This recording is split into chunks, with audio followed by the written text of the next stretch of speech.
लगभग 2 साल पहले मार्च 2019 में कटनी जिले के झिंझिनी गांव में रहने वाली एक गरीब परिवार की 19 वर्षीय लड़की दुर्गा चौधरी मानसिक स्थिति कमजोर होने के कारण छतरपुर के निर्वाणा फाउंडेशन सुधार गृह में लाई गई थी।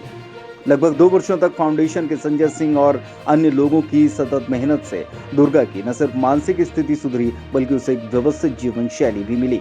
शुक्रवार को उसकी हालत ठीक होने पर परिवार के लोग जब उसे लेने के लिए निर्वाणा फाउंडेशन के कार्यालय पहुंचे तो परिवार को देखकर दुर्गा लिपट कर रोने लगी।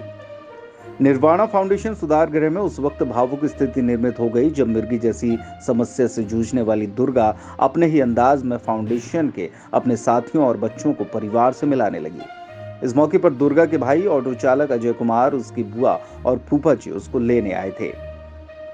संजय सिंह ने बताया कि 8 साल की आयु तक दुर्गा एक सामान्य बच्ची थी, लेकिन फिर एक सड़क हादसे के कारण उसकी दिमागी हालत बिगड़ गई। 2019 में उसे पन्ना के वन स्टॉप सेंटर से निर्वाणा फाउंडेशन भेजा गया था। मिर्गी के दौरे आने और घर से गायब हो जाने के कारण दुर्गा का परिवार गरीबी के चलते उसे अपने साथ नहीं रख पा रहा था। दुर्गा की मां का देहांत भी हो चुका था, इसलिए उसे 2 वर्षों तक निर्वाणा फाउंडेशन में दूसरे बच्चों के साथ रखा गया। हर महीने उसे मानसिक बीमारी से जुड़ी दवाएं और उपचार दिलाया गया। अब दुर्गा को मिर्गी के झटके काफी कम आते हैं। पिछले दिनों जब दुर्गा का भाई सक्षम हुआ तो उसने बहन को अपने साथ रखने का मन बनाया और शुक्रवार को आखिरकार परिवार के लोग उसे अपने घर ले गए। सुधार गृह से जाते समय दुर्गा काफी भावुक नजर आई। जी, इस बिटिया का नाम दुर्गा चौधरी है और ये पिछले 2.5 साल पहले वन स्टॉप सेंटर पन्ना के माध्यम से निर्वाणा फाउंडेशन सुधार गृह में आश्रय हेतु आई थी।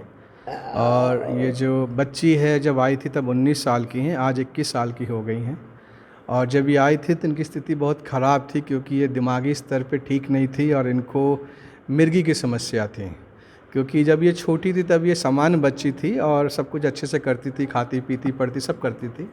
8 साल में इसको एक बहुत बड़ा इसके साथ एक्सीडेंट हो गया था जिसने बस ने इसको उड़ा दिया था मेन सड़क पे, जिसकी वजह से इनके दिमाग पे असर आ गया था और इनका पूरा एक तरफ का हिस्सा ख़राब हो गया था, जिसके लिए जबलपुर में इनके पिता ने इलाज करवाया था और उसके बाद ये ठीक हो गई थी। लेकिन उस एक्सीडेंट के दौरान इनके दिमाग पे बहुत असर आ गया था और वहीं से उनको मिर्गी की दिक्कत शुरू हो गई थी। क्योंकि ये लोग बहुत ही एक गरीब घर से थे और उसी दौरान सदमे से इनकी माताजी भी एक्सपायर हो गई थी। और उसके बाद फिर ये अकेली थी घर पे, पिता थे और इनके भाई और बहन थे। लेकिन ये लोग इतने गरीब थे कि अपना सर्वाइवल नहीं कर पाते थे क्योंकि उसके लिए पिता भी, अपनी बहन जो है पुंछी में रहती हैं वो उनके साथ रहते थे और वहीं पे उनका समय गुजरता गया। क्योंकि ये बच्ची दिमाग से ठीक नहीं हो पा रही थी एक्सीडेंट के बाद और मिर्गी की समस्या थी, तो कभी कभी घर से भी चली जाती थी बिना किसी को बताए, गुस्से में होके। और फिर 2-3 दिन वो गायब रहती थी, फिर घर वाले खोजते थे, फिर खोज के उसको लाते थे क्योंकि घर पे कोई महिला नहीं थी इसकी देखभाल करने के लिए। और जैसे जैसे बड़ी होती गई खतरा और बढ़ता गया क्योंकि जब ये बाहर जाएगी तो बाहर का समय अभी ठीक नहीं है और कोई भी ऐसे लोगों का दुरुपयोग करना चाहेंगे। तो इसके लिए इनके परिवार ने सोचा कि क्यों ना उसको ऐसी जगह रखा जाए जहाँ इसकी अच्छे से देखभाल हो। निर्वाणा फाउंडेशन एक ऐसी जगह है जहाँ पे हर ज़िले के लोग यहाँ भेजे जाते हैं, ख़ास तौर से ऐसे लोग जो दिमाग से कमज़ोर होते हैं, चाहे वो छतरपुर हो, पन्ना हो, टीकमगढ़ हो, दमोह हो, कटनी हो, निवाड़ी हो, क्योंकि ऐसे लोगों को कोई रख के सेवा नहीं कर पाता है। तो हमारा सौभाग्य है कि ये हमारे पास आई और इसको एक बिटिया की तरह इनकी सेवा की गई। आने के बाद जब इनकी दिक्कतें पता चली तो इनका डॉक्टरी इलाज शुरू किया गया और इनकी मिर्गी दवाई शुरू की गई जो कि सुबह शाम ये खाती हैं। और मिर्गी दवाइयाँ जो हैं काफ़ी महंगी आती हैं, हमको 2-2.5 हज़ार रुपये महीने का इनका मिर्गी दवाई आती हैं।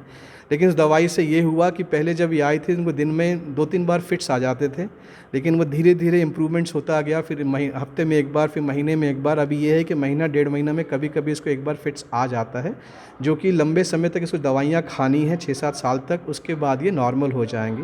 बाकी इनका दिमागी स्तर भी बहुत अच्छा हो गया है। ये एक परिवार की तरह इस घर में रहती हैं, पढ़ती हैं, लिखती हैं, खेलती हैं, सब कुछ करती है और ये हर चीज़ को समझती है। इसमें बहुत अच्छी भावनाएं हैं।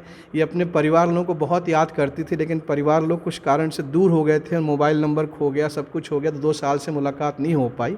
इसके लिए आपने देखा कि जब बच्ची अपने परिजनों से मिली तो कितनी भावुक थी वो। पिछले 2-3 महीने पहले जब इन परिवारजनों से हमारी बातचीत हुई तो पता चला कि इन लोगों की हालत ख़राब हो गई है, मोबाइल खो गया था, इससे संपर्क नहीं हो पाया था। फिर हमने इनको बोला कि बच्ची अब बहुत अच्छी हो गई है और सब कुछ ठीक है, तो इन लोगों ने इसको घर जाने की इच्छा प्रकट की। और बहुत अच्छी बात है कि ये बच्ची अपने घर परिवार में जाए, क्योंकि निर्वाणा तो उनके लिए है जो अनाथ है, गरीब है, लवारिस है, जिनका कोई नहीं है, आजीवन रहते हैं, लेकिन इनका घर परिवार है। हम जरूर चाहेंगे कि ठीक होने के बाद घर परिवार जाए। तो आज ये बच्ची अपने घर जा रही है, अपने बुआ फूफा और अपने भाई के पास जो उसको लेने आए हैं कटनी पूछी से, और आज वो अपने घर विदा हो जाएगी। और हम भगवान से, ईश्वर से दुआ करते हैं घर जाके खुश रहे, अपनी खुद देखभाल करे जो कर सकती है, दवाइयाँ खाती रहे। आज इनको हम, क्योंकि वो लोग दवाइयाँ नहीं खरीद पाएंगे, तो 3-4 महीने की दवाइयाँ इनको हमने खरीद के रखी है जो वहाँ जाके ये खाएंगी। इनकी सारी सामान 3-4 महीने के लिए दिया जा रहा है ताकि वो घर पे जाके उनको इस्तेमाल कर पाए। और आगे भी अगर इस बच्ची के लिए ज़रूरत रहेगी तो वो हमसे संपर्क कर सकते हैं, हम लोगों की दवाइयाँ जो भी होगा यहीं से उनको करवा के भिजवा सकते हैं। बाकी ये जो दुर्गा है, इनका नाम है दुर्गा चौधरी, ये कटनी के पास झिंझनी गाँव है, वहाँ की मूल निवासी हैं। और इनके जो बुआ फूफा हैं वो लोग कटनी के पास पूछी गांव है, वहाँ के रहते हैं। और इनका भाई कटनी में ही ऑटो रिक्शा चलाता है, तो ये उन्हीं के पास जाके रहेंगी। और भगवान करे खुश रहें, अच्छे से रहें। और आज से इनका एक नया जीवन, दूसरा जीवन शुरू हो रहा है अपने परिवार में जाने के बाद। अभी 21 साल की हो गई, बड़ी हो गई हैं, और ये अपना पढ़ना लिखना भी करती हैं, तो आगे वहाँ जाके सब कुछ करेंगी, यही दुआ करते हैं खुश रहे। और ये पूरा निर्वाणा परिवार उनको आज विदा करेगा खुशी खुशी। और ये बहुत खुश है कि आज परिवार में जा रही है अपने बुआ फूफा के पास, और वहाँ जाके अपने दोस्तों को मिलेगी, उनके साथ रहेगी। तो यही है इनकी छोटी सी कहानी जो कि बहुत ही अच्छी है। और ये हम लोग का सौभाग्य, ईश्वर ने इस बच्ची की सेवा करने का मौका दिया, और ये स्वस्थ होकर अपने घर आज जाएगी वो।